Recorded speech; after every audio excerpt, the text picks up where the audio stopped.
Hi, I'm Ryan Szymanski, curator for Battleship New Jersey Museum and Memorial.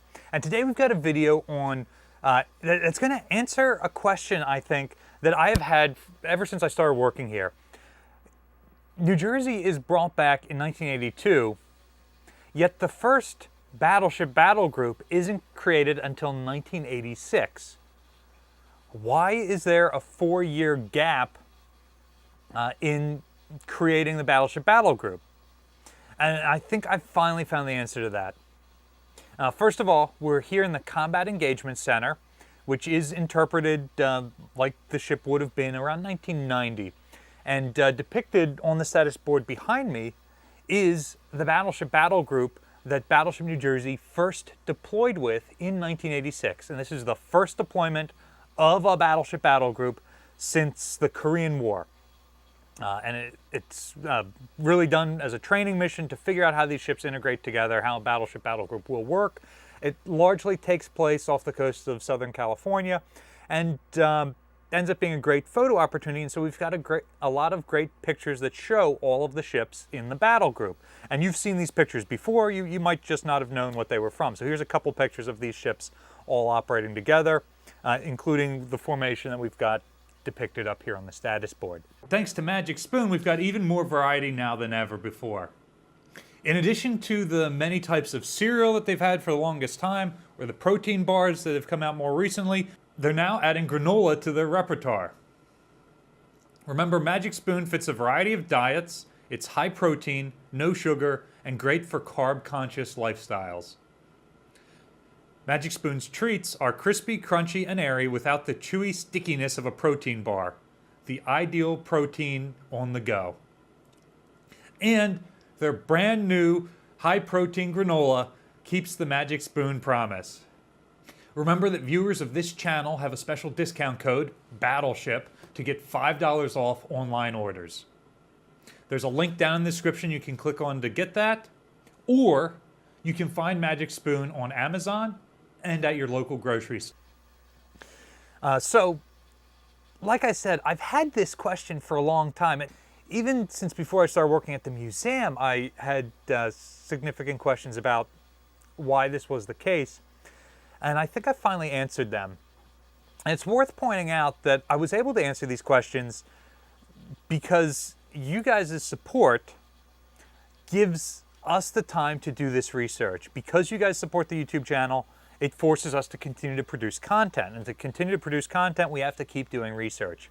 Now, for me, doing research isn't, okay, we want to do a video on Battleship Battle Groups. Let me read all these books on Battleship Battle Groups. It's more, let me find more content about Battleship New Jersey and read about it.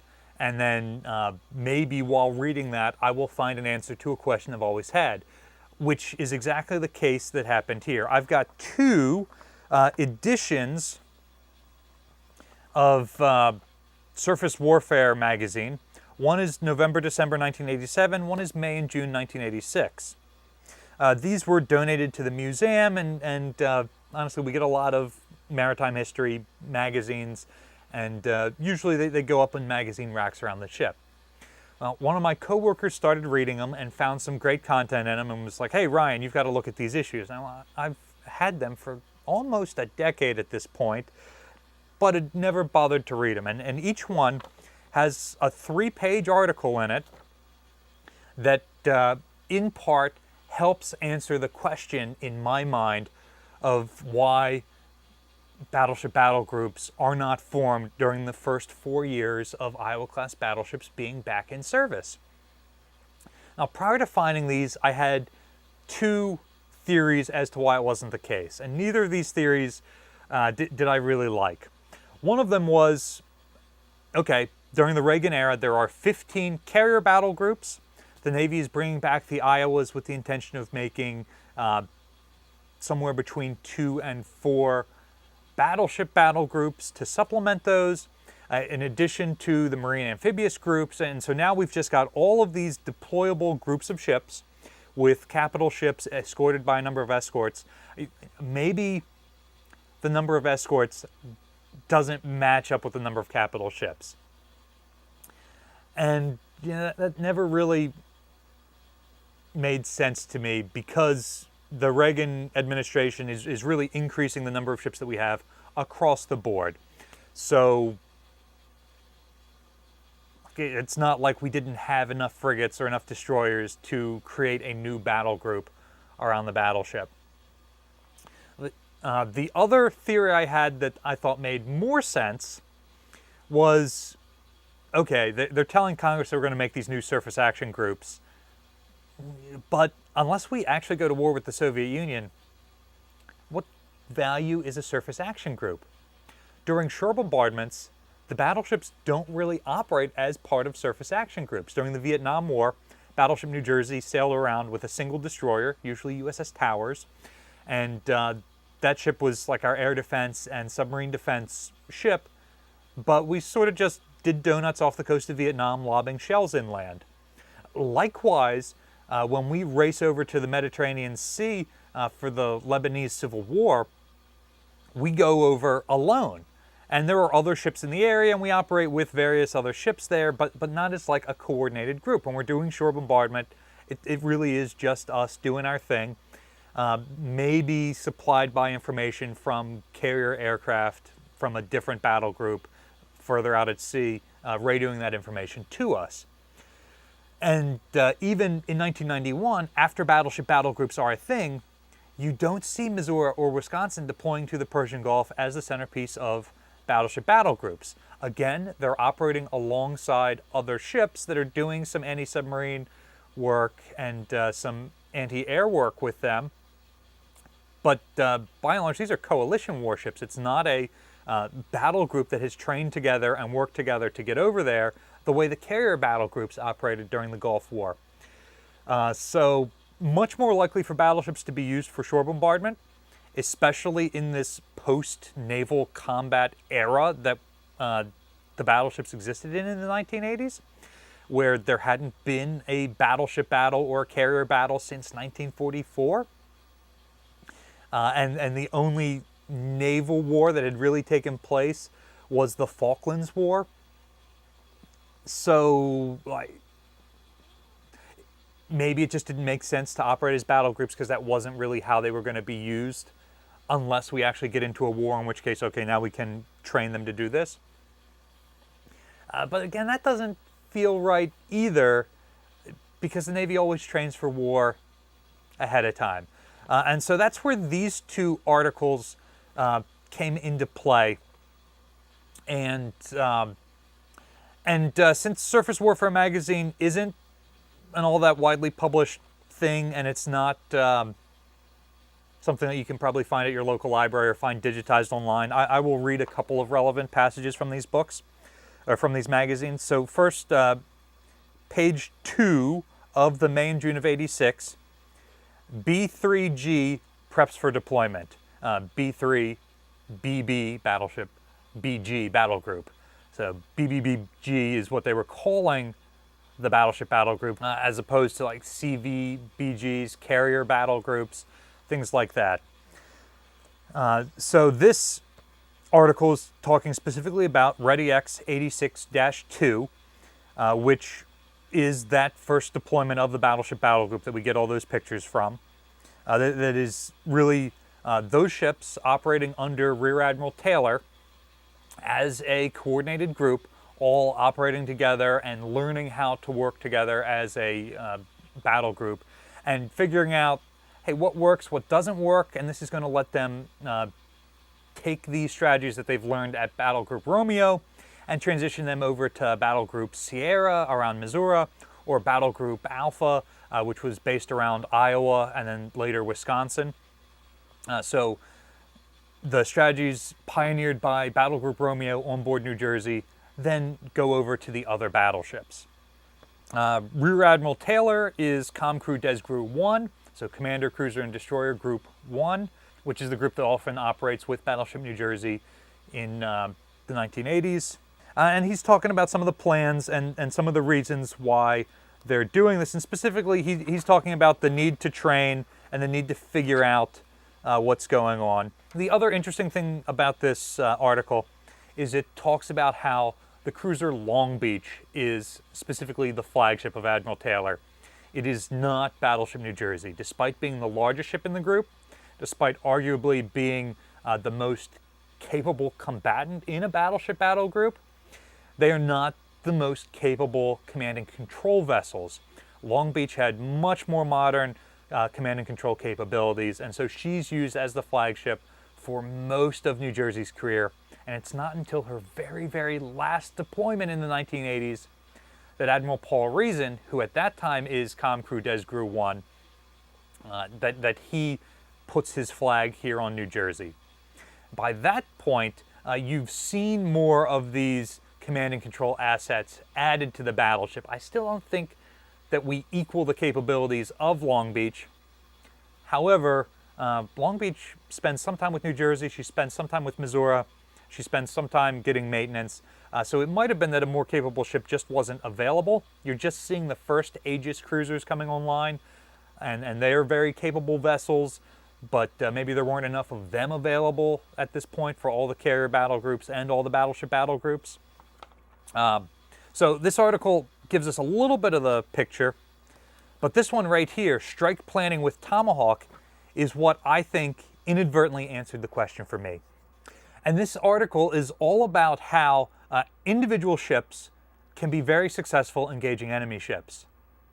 But when they start to operate as a battle group, how do you coordinate which ships are engaging which targets? For example, TASM missiles, the Tomahawk Sea Attack missile, is fire and forget.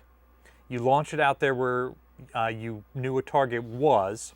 By the time it gets out there, that target has moved, and so the missile starts to do a search pattern until it detects a target and then it engages that target. Well, if all of the ships in the task group fire their TASMs at one or two targets, well, now we're wasting millions of dollars of missiles on targets that could have been knocked out by a single ship. And so this article really focuses on how equipment is specifically being installed on New Jersey and on the other ships in this battle group in 1986 to allow them to coordinate their actions together. And that is why I think that battleship battle groups aren't formed until 4 years after battleships are brought back. And by this point in 1986, 3 of the 4 Iowas are in service already. And at least 2 of the 3, New Jersey and Iowa, have already made 1 or more deployments. New Jersey to an actual combat zone. So I'm not going to read this entire article, but since you're likely not going to be able to find a copy of this, I'm going to read a few things from page 12 and 13 here that I think inform this very much. So some of the changes that are made to the battle group to allow them to operate as a group of ships to coordinate targets.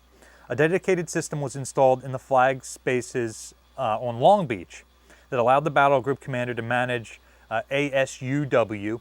ASW is anti-submarine warfare. ASUW is anti-surface warfare. So battleship battle groups obviously are designed to target enemy surface groups. And so coordinating those actions is very important. Commander to manage ASUW tactical targeting database for his battle group. Subsystems were included that were capable of processing large volumes of targeting data. Timely and accurate targeting data were provided from non-organic sources. That means things that aren't part of the battle group, like satellites, aircraft, things like that.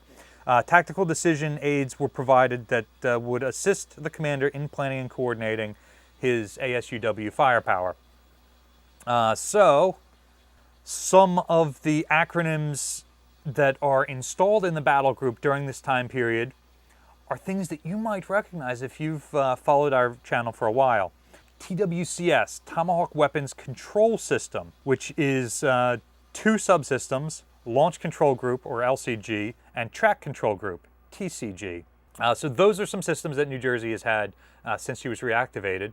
We've got the Launch Control Group, which is the 2 consoles over here on the forward bulkhead, and the Track Control Group is the 2 consoles that are off on the starboard side bulkhead. While New Jersey was reactivated with these, she was the first surface warship to carry them, so other ships in the battle group like Long Beach, like the destroyer Merrill, are just getting those systems installed now in the mid-'80s as more of them become available, which means that the battle group has multiple Tomahawk-capable warships. Other dedicated systems include the prototype ocean surveillance system, POST, which is our Commodore 64 computer over there, the Tomahawk Engagement Planning Exercise Evaluation Program, TP, which again we've got on the aft bulkhead here, and a set of tactical decision aids called DOTS in 1986. However, DOTS is replaced on board with something called the Joint Operational Tactical System, JOTS, which is another system that we have over here on the Commodore 64 computer. Additionally, something called a Tactical Aircraft Mission Planning System, or TAMPS, and a Mission Display System, MDS, are added. Now, I can't say for certain that all of these systems are installed on New Jersey, or if they're just installed on the flagship, Long Beach, but many of these systems are not on New Jersey in 1983 when she sails to Lebanon, and are added to New Jersey in 1986 when she's operating with this battle group. And so that seems to be why there's a 4-year gap between battleships coming back and them deploying as parts of battle groups. Tomahawk cruise missiles are this brand new asset that the Iowa-class battleships are specifically being reactivated to get to the fleet as quickly as possible. Specifically, New Jersey in a year is going to be reactivated to get these into service by 1982. But once they're in service, we have to start to use them, learn what the shortcomings are, learn what the benefits are, and then develop the systems that are going to overcome those shortcomings. One shortcoming is the expense of the missiles and the need for multiple ships to be able to talk to each other to engage these targets without putting a bunch of radio traffic out there that other ships can use to find us. So by adding some of these new systems that Battleship New Jersey has, and is one of the only museum ships in the world that displays them, TP, POST, JOTS, and probably some of the other ones on here, honestly, but those for sure, that now that these systems are available just 4 years after the technology has been created, the systems have been created, the programming's been done, the testing's been done, and they've been installed on ships, now we have everything we need to put these ships together as part of an integrated battle group. So what do you think? Do you think that we are correct, and that these new systems being added are the reason why battleship battle groups finally come into being 4 years after the Iowas are reactivated? Or do you think there's another reason for that? Let us know in the comment section down below. Battleship New Jersey receives operating support from the New Jersey Department of State, as well as from a number of other businesses and private individuals like yourselves. We really appreciate the support that you give the channel that forces us to keep doing research like this. There's a link in the description below if you'd like to donate to continue to support the museum, or you can support us by liking, sharing, and subscribing so more people find about the museum and our channel. Thanks for watching.